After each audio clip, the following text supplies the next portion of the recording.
Donc voilà, donc pour moi, c'était la première fois que j'allais au CES de Las Vegas. Pas aux États-Unis, mais en tout cas au CES, c'était la première fois.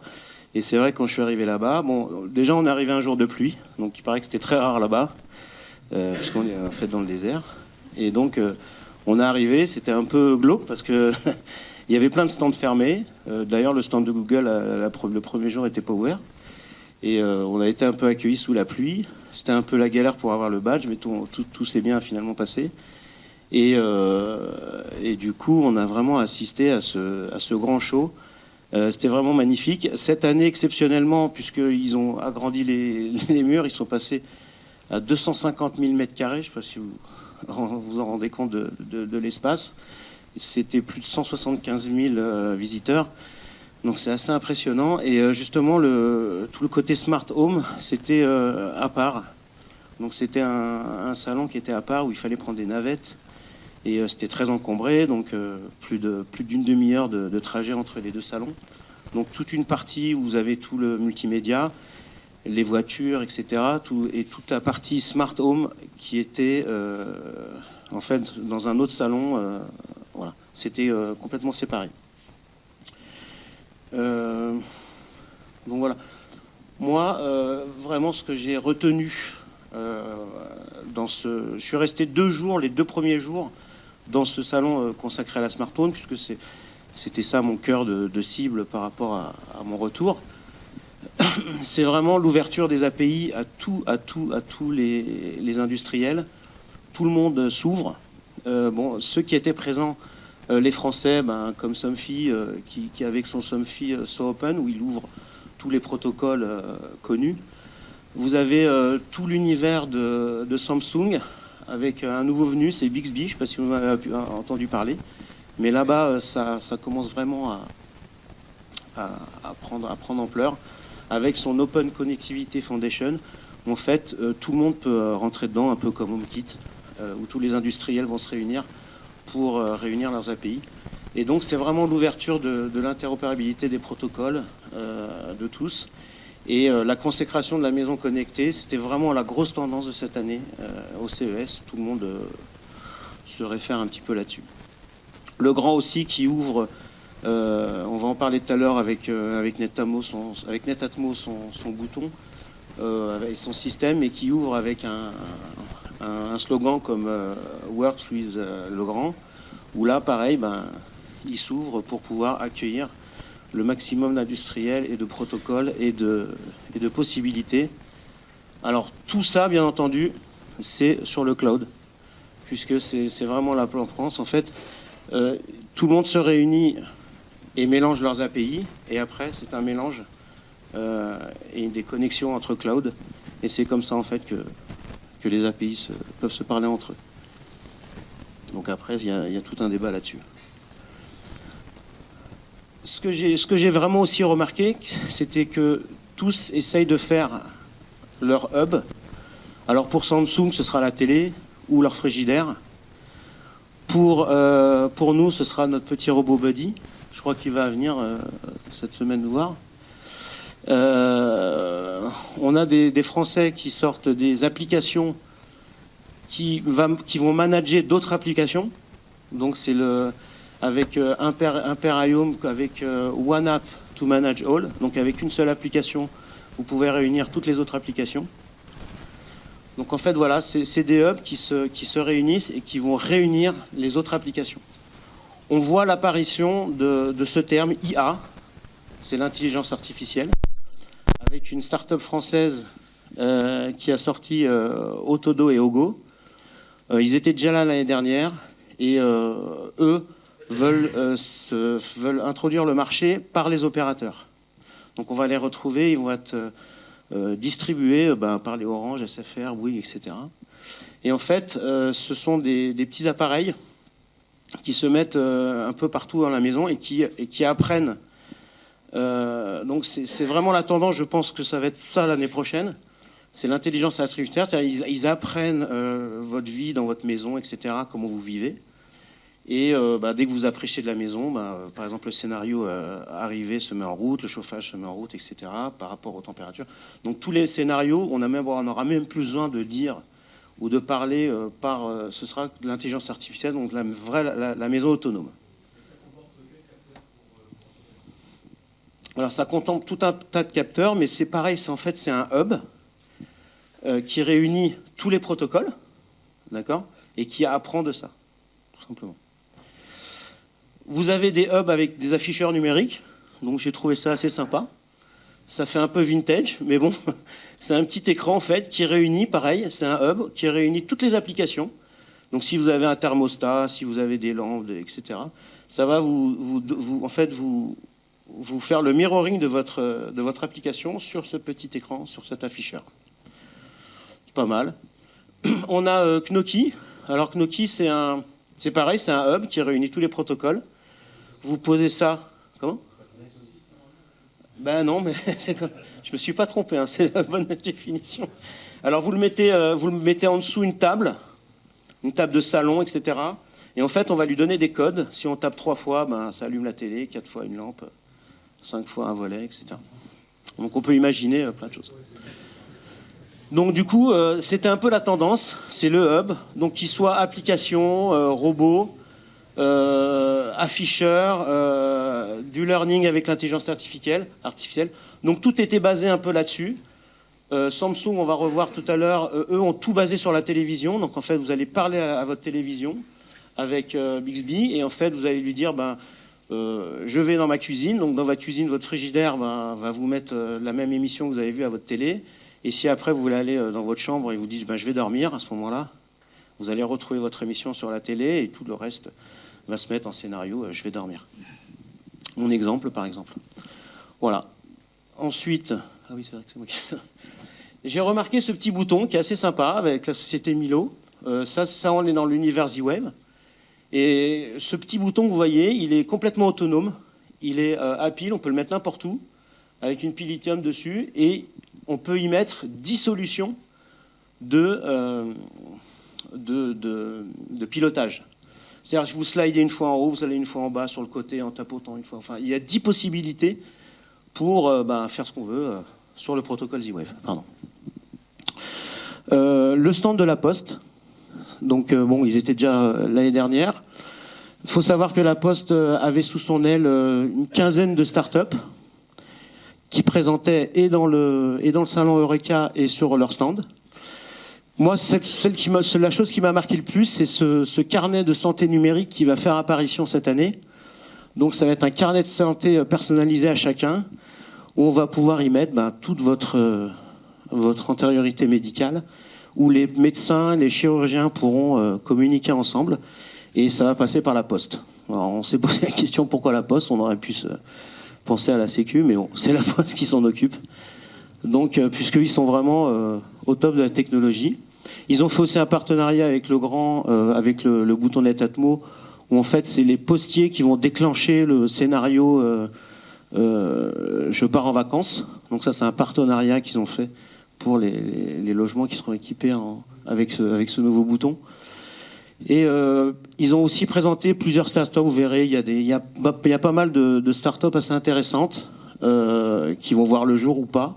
Mais en tout cas, la Poste, sur place, s'est beaucoup investi.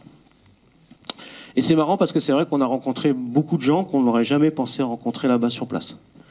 Donc là-dessus, ça a été quand même assez intéressant. J'ai remarqué cette petite caméra, même tout à l'heure, quand on m'a interpellé là-dessus. Alors pour moi, je connais pas encore je connais pas mal de produits ici accessibles en France. Mais ça, j'ai trouvé quand même cette caméra assez incroyable. Elle est toute petite, elle fait 8 cm sur 8, avec 2 piles lithium, donc 2 ans d'autonomie. Et elle se branche directement au Wi-Fi. Vous l'avez sur l'application de votre téléphone, vous pouvez en mettre jusqu'à 15. Et donc sans câble, sans Ethernet, sans ni PoE, ni alimentation. Vous la mettez, vous la scotchez n'importe où. Et ça vous fait le retour en Wi-Fi, bien sûr. Donc j'ai trouvé ça assez intéressant pour un prix vraiment sympa. Et puis en plus en ce moment ils font des promos pour le CES. Ça aussi, ça n'existe pas en France, en tout cas à ma connaissance. On connaît les électrovannes, mais ça c'est on va dire un device que vous mettez directement sur la vanne d'eau froide ou d'eau chaude, et avec le protocole Z-Wave, vous pouvez couper ou alimenter une vanne. C'est quand même assez puissant parce que ça a quand même assez de force pour pouvoir fermer la vanne à distance. Donc j'ai trouvé ça, et ça on le retrouvera sur le marché européen dans 6 mois. La French Tech, donc lorsque je suis arrivé à la partie du salon Eureka, quand on est rentré comme ça, il y avait Carole qui était avec moi, on a été vraiment impressionné par la grandeur de nos stands. On était les seuls à avoir, vous voyez, ces espèces de cubes avec affiché la French Tech. Il y avait 2 allées comme ça, et c'était assez impressionnant. On a obtenu 31 Innovation Awards, donc c'est vraiment pas mal. On était sur le salon les 2e en quantité de start-up derrière les Américains et avant les Chinois. Sur 4000 start-up, il y avait 300 entreprises françaises. Il y en avait tellement qu'elles étaient répertoriées par région. Vous aviez la Picardie, la Bretagne, etc. Donc c'était assez sympa. Et on a rencontré, bien entendu, toutes les startups qui étaient elles-mêmes représentées sur le show. Il y a tout un hall, en fait, qui réunit tous les Innovation Awards. Et là, vous pouvez voir vraiment toutes les inventions, toutes les nouvelles tendances, etc., dans un seul et unique endroit. Donc on a rencontré des participants de la FFD, on a sympathisé, on a vraiment écouté tout le monde. Et vous allez voir, il y a quand même... Voilà. Ça, c'est un peu ceux qui... Il y en a tellement, hein, je vais pas pu tout vous mettre. Mais c'est ce qui ressortait. Alors, on a eu la visite de Steve Wonder. Bon, pour ceux qui connaissent, c'est quand même une star là-bas. Et donc, il a été voir Buddy. Non, il m'a pas reconnu. Mais en tout cas, il a conversé avec Buddy, c'était assez sympa.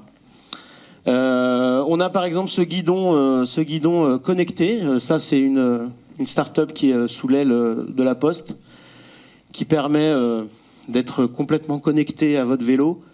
Et en fait, vous lui mettez, il est connecté avec le GPS, et ça vous indique quand vous lui donnez une destination. Et pendant que vous roulez, ça va vous indiquer s'il faut tourner à droite, sans regarder son téléphone, bien sûr. Tourner à droite, tourner à gauche, s'arrêter. Si par exemple vous tombez, il y a un détecteur de mouvement qui va dire, voilà, je suis tombé, ça donne une alerte. Pareil pour le casque connecté. C'est un casque connecté qui, en fait, fait une lumière lorsque vous freinez. Il y a un accélérateur de vitesse dedans, donc ça freine lorsque vous freinez, ça s'éteint lorsque vous accélérez, et ça fait une alerte lorsque vous tombez. Donc c'est assez intelligent. J'ai trouvé ça sympa, la cave Easy. C'est une de nos startups qui vend cette cave pour le vin connecté. Donc vous prenez votre bouteille, vous photographiez l'étiquette, ça vous donne exactement le millésime, etc. Et vous pouvez donc la poser en posant sur l'emplacement. Alors ceux qui ont 300 ou 400 bouteilles, ils vont la retrouver tout de suite. Ils savent exactement, c'est-à-dire lorsque vous dites je veux 7 bouteilles, l'emplacement va clignoter. Donc vous allez savoir exactement où se trouve la bouteille. Ce visiophone, qui a un design assez sympa, la particularité de ce visio, c'est que il a un petit écran en fait qui sert de caméra, et en fait vous voyez sur l'écran, et il a un design assez sympa et d'une facilité à installer incroyable. On a trouvé beaucoup. On va revenir sur le sommeil, parce qu'il y avait pas mal de choses sur le sommeil. Et puis on a ce petit robot qui est déjà installé dans les grandes sociétés comme Bouygues et Enedis, ils nous ont dit ça. En fait, c'est un robot qui se balade dans les offices et qui va réguler. Il est entièrement connecté avec tout le système de clim et de ventilation, etc. Et il va filtrer l'air et générer exactement la bonne température et le bon flux dans chaque mètre carré d'un bureau. Donc c'est assez sympa, et c'est une start-up française. Il y en a plein d'autres, je ne vais pas vous les énumérer tous. On a Smart Home France, je ne sais pas s'ils sont là, je pense qu'ils devaient être là. C'est un industriel français qui était présent là-bas, donc qui voulait rencontrer, pas spécialement sur le marché américain, bien sûr sur le marché européen, et il voulait s'ouvrir et faire connaître ses produits. C'est que des produits plug and play, avec tous les protocoles que vous voyez là. Donc il y a tous les protocoles, ou presque. C'est pour ça que j'ai mis presque, parce que c'est vrai qu'ils n'ont pas tous, mais c'est quand même assez sympa. Netatmo, donc Netatmo était présent avec Legrand, donc ils ont présenté le bouton Netatmo, le bouton Legrand by Netatmo. C'est Celian, ils appellent ça Celian with Netatmo. Donc par principe, alors ils mettent en avant la promotion qu'ils ont fait avec BNP à Issy-les-Moulineaux qui est en route, où c'est entièrement avec la commande vocale. Donc vous avez, c'est pareil, un bouton avec un hub qui réunit toutes les... C'est-à-dire chaque prise est indépendante, chaque interrupteur est indépendante et tout est connecté sur le bouton Netatmo. Et bien sûr, tout est géré par le cloud. Le portier vidéo, ils ont mis cet article en avant. Et puis le thermostat connecté. À noter quand même Netatmo qui ont sorti un petit module assez sympa, puisqu'ils ont fait avec le groupe Muller. Le groupe Muller, je ne sais pas si vous connaissez, c'est toutes les marques comme Noireau ou Atlantique. C'est une très grosse marque de radiateurs électriques en France. Et en fait, tous les radiateurs qui sont équipés du slope, c'est-à-dire de l'emplacement de la cassette, Netatmo a sorti un module spécial où vous pouvez introduire ce module et donc rendre votre chauffage connecté directement sur tous les radiateurs qui ont même été installés il y a plus de 10 ans.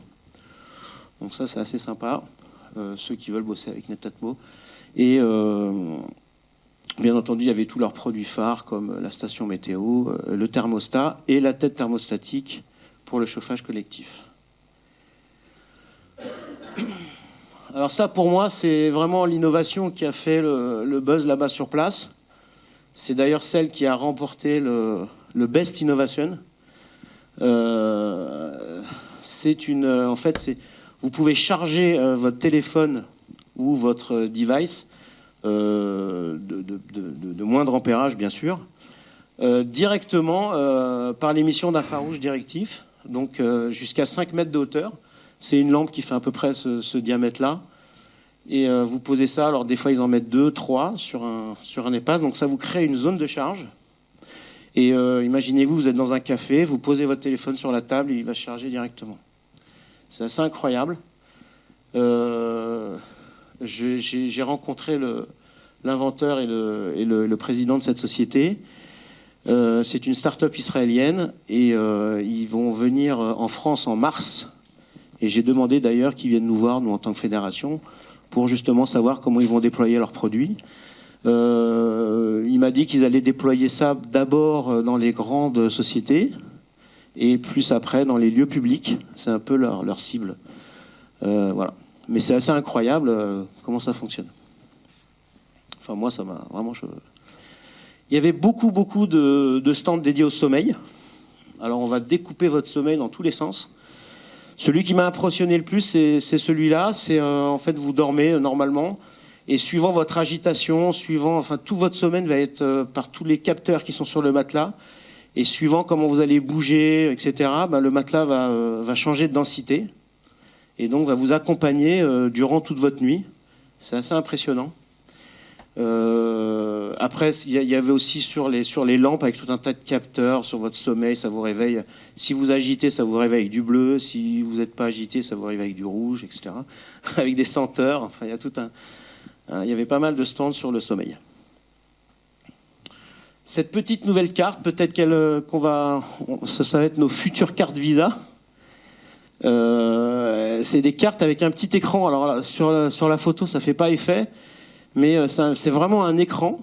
Et lorsque vous slidez sur la carte, vous avez l'écran où apparaît soit des informations, par exemple le solde de votre compte ou le numéro de la carte, etc. Et c'est sur un écran qui est animé, un vrai écran LCD sur la carte Visa. Ils disent que ça va être les nouvelles cartes qui vont arriver bientôt.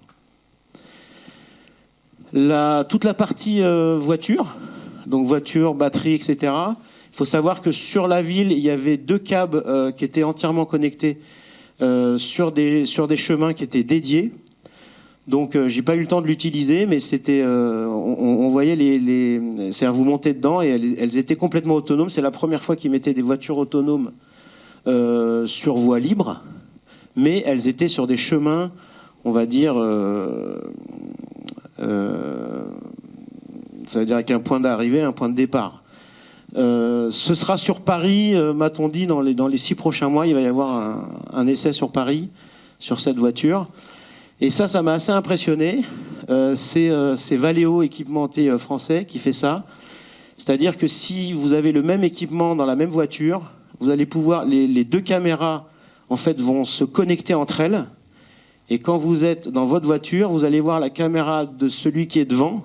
Donc en fait, vous voyez la route à travers la voiture qui est devant vous. Je ne sais pas si j'arrive à me faire comprendre, mais c'est... Et donc on voit exactement ce que voit le voisin qui est devant vous. Donc c'est assez sympa. La tendance dans les voitures, c'était vraiment les écrans tactiles qui vont apparaître dans les années à venir, où dans nos voitures, on va avoir des écrans mais très larges tactiles, où il y aura toutes les informations et toute la connectivité avec la Smart City. J'ai été aussi vraiment... il y a eu un show sur tous les écrans. Donc là, c'est le grand combat entre LG, Samsung, Sony. On a vraiment vu que bon, le OLED prend vraiment sa place, puisque grâce au OLED, vous avez des écrans vraiment très plats, avec le dernier OLED de LG, où c'est carrément une feuille de 3 mm 5. C'est très impressionnant qu'ils mettent ça sur le mur avec juste un fil que vous pouvez encastrer, et ça fait vraiment un tableau. Et ce chinois TCL, où là vous pourrez avoir, franchement retenez cette marque parce que ça permet d'avoir des écrans OLED à très très bas prix. J'ai encore été vérifié sur tous les grands sites, là où ils vendent les télévisions. Franchement, les prix sont super intéressants. C'est un fabricant chinois. Il y a The Wall avec Samsung qui sort un écran géant qui est très cher, mais qui est quand même accessible par rapport. Il fait 146 inches, je sais pas si vous vous rendez compte. C'est énorme. Et une qualité d'image incroyable, à un prix, bon, je crois qu'il fait 25 000 €, mais bon, avant c'était quand même beaucoup plus cher. Voilà, donc merci à tous, déjà, merci à la fédération de m'avoir envoyé là-bas. Franchement, c'était vraiment génial. Un grand merci à Carole qui m'a accompagné, qui a fait les textes aussi avec moi, et qui m'a suivi pendant ces 3 jours.